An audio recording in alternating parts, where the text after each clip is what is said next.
We've been learning all about how the colonies are unique in each of their geographic regions.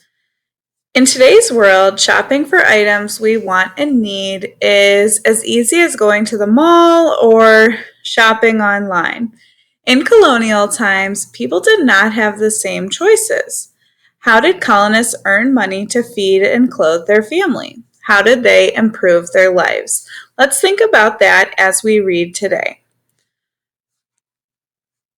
Resources of the early colonies.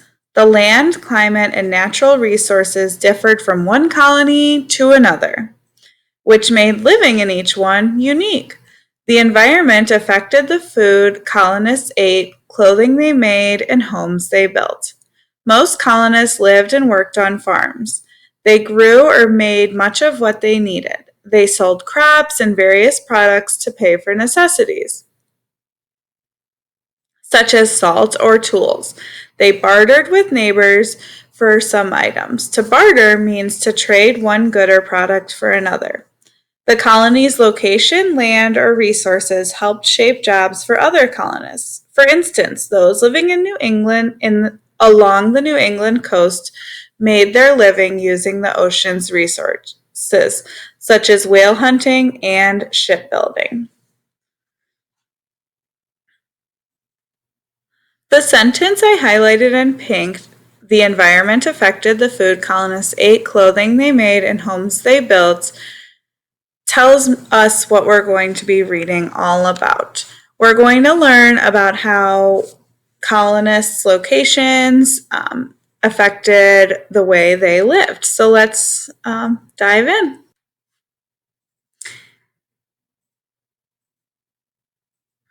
Resources of the early colonists continued. The middle colonies sheltered harbors and deep rivers made traveling and trading easier. Because of this, some cities became thriving ports. Many colonists in cities such as New York and Philadelphia worked as merchants and traders. Others worked as sailors or dock workers, or people who loaded and unloaded cargo from ships.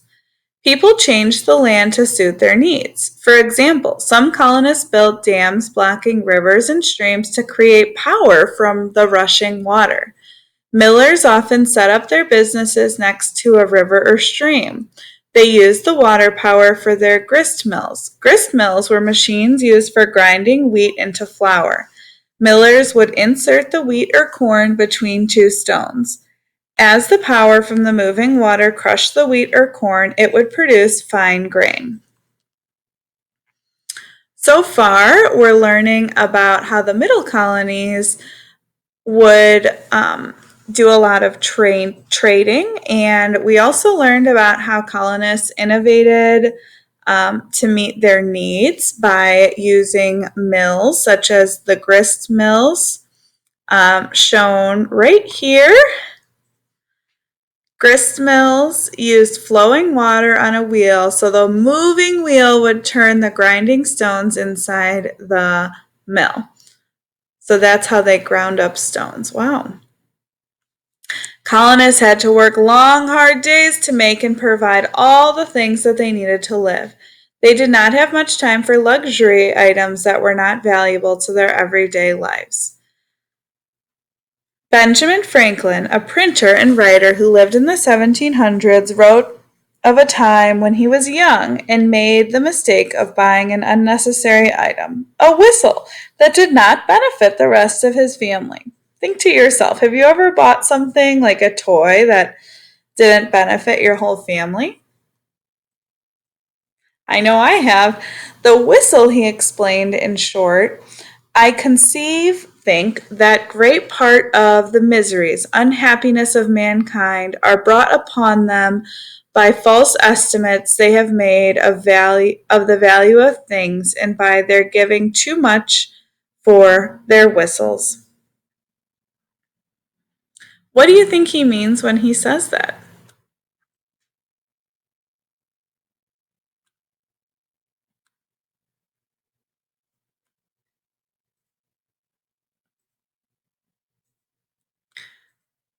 I think he's talking about how things don't have that much value, and sometimes we have false estimates of them. So now we see this map that we saw before, but I notice there are new things added to it. What do you see in the legend here and in the picture on the map? This reminds me of like a board game or something. It looks so fun. I see in the New England colonies that there's lots of timber and some furs up here, and then also lots of fish along the water. What do you see in the middle colonies? It looks like maybe a little more variety, some fur, wheat, cattle, iron. Anything else I missed? Oh, ships over there. And then like a little fish maybe. And then in the southern colonies, we see lots of timber, tobacco. This looks like indigo. Oh no, rice. Rice and indigo. So, what does that map teach you about the resources available in different colonies?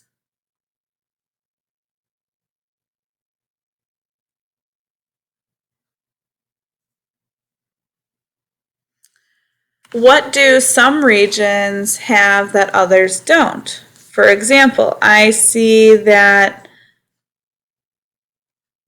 the southern colonies have indigo, but none of the other areas do. What's the same between the colonies?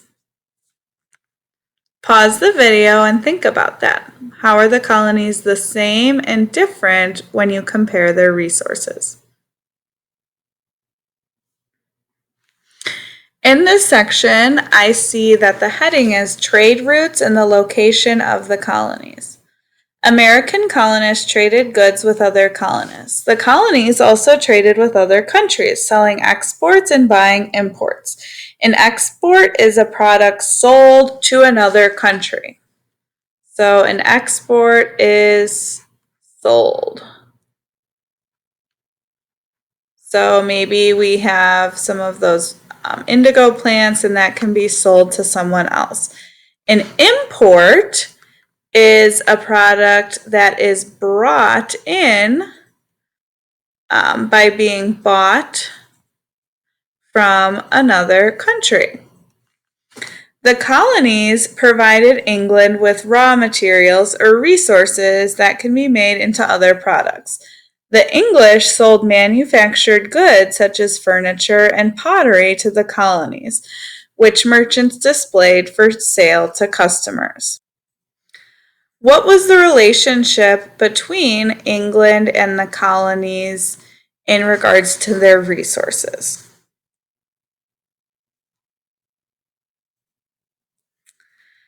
To control trade and protect its industries, England passed laws limiting trade between its colonies and other countries. This practice is known as protectionism.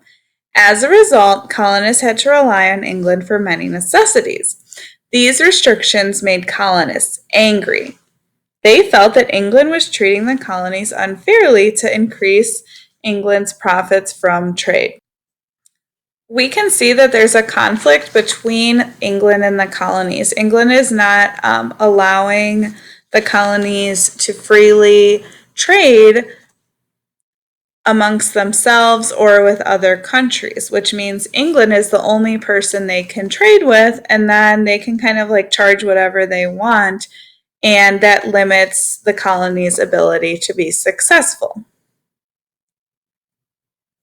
We're going to take a look at trade routes. So you'll see here that we have lots of different arrows pointing everywhere. So we'll see North America, South America, Africa, and Europe. Let's take a closer look at the reading and then we'll look back at the map. The trade laws that England created were largely based on the system of mercantilism. This was an economic idea popular in the 1600s and 1700s, which suggested that governments should limit imports but increase manufacturing and exports. A country would earn more money from products it sold to other countries than it spent buying products from other countries. So England wanted to have limited imports and earn money from selling its products. Over time, colonial trade developed into a pattern known as triangular trade. It was called triangular trade because it had 3 stages that roughly formed the shape of a triangle when viewed on a map. The locations of these areas were significant. They were located on coasts and on major trade routes. Trade began in Europe. Goods such as metals and cloths were loaded into ships. These ships sailed to the West African coast. There, the goods were exchanged for slaves. The enslaved people were brought to the Americans where they were sold. The cycle then started again. So we can see that trade began in Europe, which is over here. Goods such as metals and cloths were loaded onto ships, and these ships were brought to the African coast here. And then the goods were exchanged for slaves. The enslaved people were then brought to the Americas, and we can see right there the green here and here, and then they were sold for money. So people were profiting based off of selling other people for goods. So take a look at the map. Who benefited most from this trade? Why do you think that?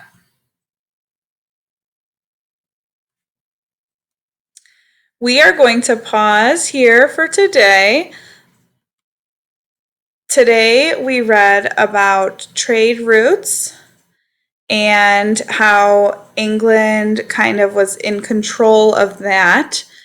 And then we read about the resources that the different colonies have. In your assignment, you'll continue to think about the different resources and the benefits to the different colonies. We'll continue reading in the next video. Nice work.